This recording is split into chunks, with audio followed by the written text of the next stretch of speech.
আমেরিকার একটা ব্রিজ, এটা হলো লিফট ব্রিজ। এই যে এখন একটা বোট আসতেছে, যেন ব্রিজটা অটোমেটিকলি উপরে উঠে গেছে। বোটটা যাওয়ার পরে ব্রিজটা আবার নেমে যাবে। আমরা আছি এখন ফার রকওয়ে বিচে।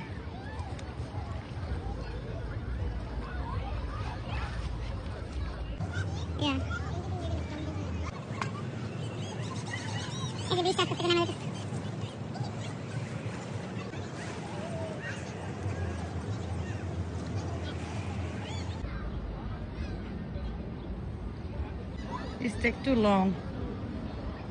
এই দেখেন আস্তে করে ব্রিজটা সুন্দর করে আবার মিলে যাচ্ছে। দেখলে বোঝা যায় না যে এটা এরকম একটা লিফট ব্রিজ।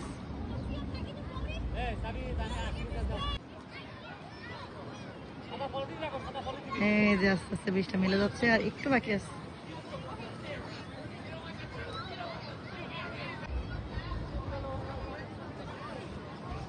এই যে ফাইনালি মিলে গেছে। এখন কেউ বুঝবে না যে এটা একটা লিফট ব্রিজ। এই যেগুলো ময়লা টলা বর্জ্য পদার্থ, লাইক ওই যে টিন এই ধরনের রিসাইকেলিং জিনিসপত্র, এগুলো নিয়ে যাচ্ছে, কোথাও ফালাবে। এই যে ব্রিজটার উপর দিয়ে এখন আবার গাড়ি চলাচল করতেছে, আবার এখন স্বাভাবিক হয়ে গেছে।